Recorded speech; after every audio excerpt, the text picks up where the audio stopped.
मित्रांनो, कधी तुमच्या मनात असा प्रश्न आला आहे का की माझ्या आयुष्यात इतक्या अडचणी का येतात? मी कोणतं पाप केलंय? किंवा देव माझं ऐकत का नाही? जर हो असेल तर आजची ही कथा तुमच्यासाठी आहे. ही कथा आहे एका अशा व्यक्तीची जो तुमच्यासारखाच होता, दुःखाने त्रस्त, मनाने खचलेला आणि जीवनात उत्तर शोधत होता. त्याचं नाव होतं नामधारक. आणि त्याच्या आयुष्यात एक असा क्षण आला जिथे त्याला भेटले एक दिव्य, ज्ञानी आणि शांत महात्मा, ते म्हणजे सिद्धमुनी. ही फक्त भेट नव्हती, ही होती एका अंधारातून प्रकाशाकडे जाणाऱ्या प्रवासाची सुरुवात.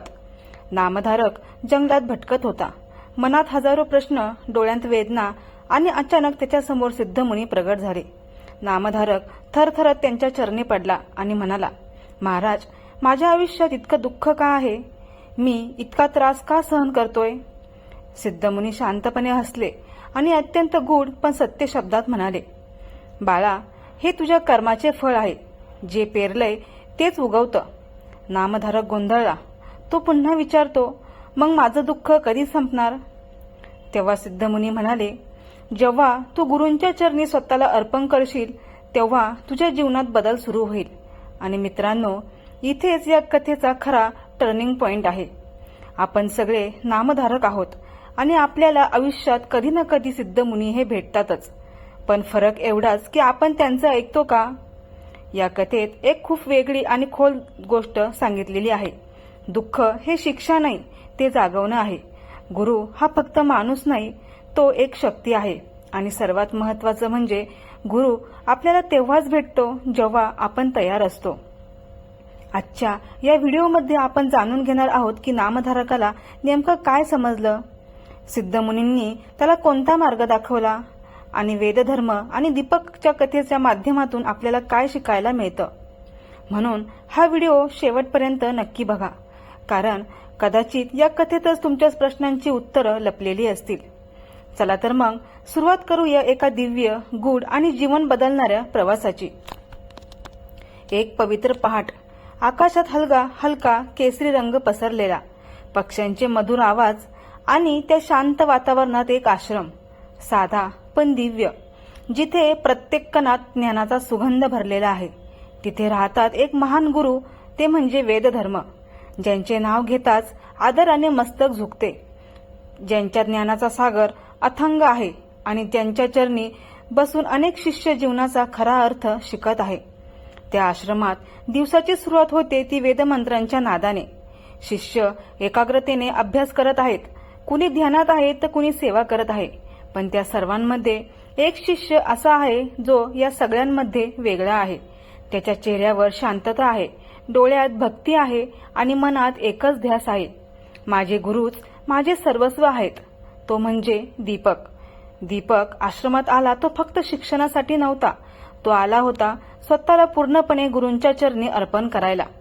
त्याच्यासाठी गुरु म्हणजे केवळ शिक्षक नव्हते, तर तेच त्याचे देव होते, त्याच्या जीवनाचा आधार होते. त्याच्या प्रत्येक श्वासात गुरूंचे स्मरण होते. तो उठल्यापासून झोपेपर्यंत एकच गोष्ट करत होता, ती म्हणजे गुरुसेवा. तो गुरूंसाठी पाणी आणायचा, त्यांची व्यवस्था पाहायचा, त्यांना जे हवे ते आधीच ओळखायचा. आणि हे सगळं करताना त्याच्या चेहऱ्यावर एक विलक्षण आनंद असायचा, कारण त्याच्यासाठी ही कामं नव्हती, ही त्याची साधना होती.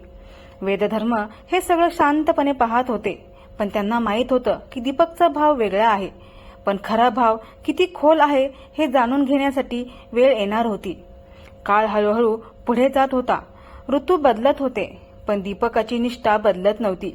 उलट ती दिवसेंदिवस अधिकच दृढ होत होती. आणि मग एक दिवस आला ज्या दिवशी सगळं बदलणार होतं. संध्याकाळची वेळ होती, सूर्य मावळत होता, आकाशात लालसर रंग पसरला होता. सर्व शिष्य गुरूंच्या समोर बसले होते. वातावरणात एक वेगळीच गंभीरता होती. वेदधर्मांनी शांतपणे बोलायला सुरुवात केली. माझ्या प्रिय शिष्यांनो, लवकरच माझ्यावर एक मोठं संकट येणार आहे. मला एक भयंकर रोग होईल, माझं शरीर अशक्त होईल आणि त्या अवस्थेत माझी सेवा करणं अत्यंत कठीण होईल. मला सांगा, त्यावेळी कोण माझ्यासोबत राहील आणि कोण माझी मनापासून सेवा करेल? हे शब्द ऐकताच वातावरणात शांतता पसरली. शिष्यांच्या चेहऱ्यावर चिंता उमटली. कुणी डोळे खाली घातले तर कुणी एकमेकांकडे पाहिलं, पण कुणीही पुढे आलं नाही. कारण त्यांना जाणवलं होतं की ही परीक्षा साधी सोपी नाही. क्षणभर सगळं थांबल्यासारखं वाटलं आणि त्या शांततेतून एक आवाज उमटला. तो होता दीपकचा. तो हळूच पुढे आला, गुरूंच्या चरणी नतमस्तक झाला आणि अत्यंत नम्रपणे म्हणाला, गुरुदेव, तुमची सेवा करणं हेच माझं भाग्य आहे. कोणतीही अवस्था असो, कितीही कठीण परिस्थिती असो, मी तुम्हाला कधीच एकटं सोडणार नाही. त्या शब्दांत दिखावा नव्हता, भीती नव्हती, फक्त होती तो म्हणजे शुद्ध भक्ती. वेदधर्मांनी त्याच्याकडे पाहिलं. त्याच्या डोळ्यात समाधानाची एक हलकीशी झलक दिसली, पण त्यांनी काहीच बोललं नाही. काही दिवस उलटले आणि तो एक दिवस काय घडलं तर वेदधर्मांना भयंकर रोग झाला. त्यांच्या शरीरावर खोल जखमा झाल्या. त्या जखमांतून पू वाहू लागला. दुर्गंधी इतकी होती की जवळ जाणंही कठीण होतं. त्यांचं शरीर अशक्त झालं. ते उठू शकत नव्हते, चालू शकत नव्हते. हे दृश्य पाहून आश्रमात भीती पसरली. इतर शिष्य हळूहळू दूर जाऊ लागले. कुणीही जवळ येण्याची हिंमत करत नव्हता. पण दीपक, तो अजूनही तिथेच उभा होता. त्याने एक क्षणही विलंब केला नाही. तो ताबडतोब गुरूंच्या सेवेत झोकून दिला. तो त्यांच्या जखमा स्वच्छ करू लागला. त्या जखमांमधील पू काढू लागला. औषध लावू लागला. त्यांना अन्न भरवू लागला. पाणी देऊ लागला. त्याच्या प्रत्येक वेदनेत तो सहभागी होत होता. रात्र झाली की सगळे झोपायचे, पण दीपक झोपत नव्हता. तो गुरूंच्या जवळ बसून त्यांची काळजी करत होता. कधी त्यांच्या कपाळावर हात ठेवायचा तर कधी पाणी द्यायचा. कधी शांतपणे मंत्र म्हणायचा. त्याच्या शरीराला थकवा जाणवत होता. डोळे मिटायला लागायचे, पण मन म्हणायचं की अजूनही सेवा बाकी आहे. त्या दुर्गंधीचा त्रास होत होता, पण तो स्वतःला समजवायचा, हे माझे गुरु आहेत. त्यांच्या प्रत्येक वेदनेत माझी परीक्षा आहे. दिवस गेले, महिने गेले, आठवडेही गेले, पण दीपकाचा उत्साह कमी झाला नाही. आता वेदधर्मांनी त्याची आणखी कठीण परीक्षा घ्यायची ठरवले. ते मुद्दाम त्याच्यावर राग काढू लागले. कधी त्याला ओरडायचे, तू काही कामाचा नाहीस, तू सेवा नीट करत नाहीस, तू अयोग्य आहेस. हे शब्द कोणालाही तोडून टाकतील असे होते. पण दीपक, तो अजूनही शांत होता. तो मनात म्हणायचा की गुरु माझी परीक्षा घेत आहेत.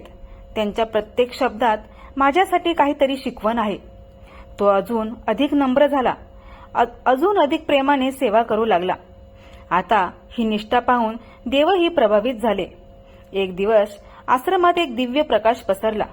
वातावरण सुगंधाने भरून गेलं आणि त्या प्रकाशातून देव प्रगट झाले. ते म्हणाले, दीपका, तुझ्या निस्वार्थ सेवेमुळे आम्ही अत्यंत प्रसन्न आहोत. तू जे मागशील ते तुला मिळेल. हा क्षण खूप मोठा होता, पण दीपकने एकही क्षणाचा विचार केला नाही.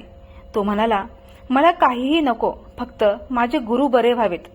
त्या शब्दांत इतकी शुद्धता होती की देवही स्तब्ध झाले आणि त्या क्षणी एक चमत्कार झाला. वेदधर्म उठले. त्यांचा रोग पूर्णपणे नाहीसा झाला. त्यांच्या चेहऱ्यावर तेज आलं. ते दिव्य दिसू लागले. ते दीपकाकडे पाहून हसले आणि म्हणाले, दीपका, ही सगळी परीक्षा होती. तू खरी गुरुसेवा केलीस. तू तुझी निष्ठा सिद्ध केलीस. दीपकाच्या डोळ्यात अश्रू आले, पण ते आनंदाचे होते. वेदधर्मांनी त्याला आशीर्वाद दिला. तुला सर्व ज्ञान प्राप्त होईल. तुझं जीवन धन्य होईल आणि तू इतरांसाठीही प्रकाशाचा दीप होशील.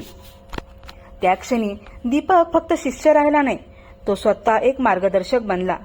आणि ही कथा आपल्याला शिकवते की जीवनात कितीही अडचणी आल्या, कितीही परीक्षा आल्या, पण जर आपली श्रद्धा अढळ असेल, सेवा निस्वार्थ असेल आणि मन पूर्णपणे गुरूंच्या चरणी समर्पित असेल तर अशक्य काहीच नाही.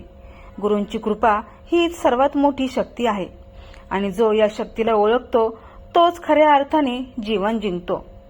मित्रांनो, ही कथा इथे संपते, पण तिचा संदेश मात्र आपल्या आयुष्यात सुरू होतो. आपण सगळेच आपल्या आयुष्यात कधी ना कधी दुःख, अडचणी आणि परीक्षा अनुभवतो. कधी परिस्थिती आपल्या विरोधात जाते, कधी आपलेच लोक आपली साथ सोडतात आणि कधी आपल्याला वाटतं की आता पुढे काहीच मार्ग दिसत नाही. पण अशा प्रत्येक क्षणी एक गोष्ट लक्षात ठेवा, दीपकासारखी श्रद्धा आणि निष्ठा असेल तर अंधार कितीही गडद असला तरी प्रकाश नक्की मिळतो. गुरूंची सेवा ही फक्त एक कृती नाही, ती एक भावना आहे. ती एक अशी शक्ती आहे जी आपल्या जीवनाला आतून बदलते.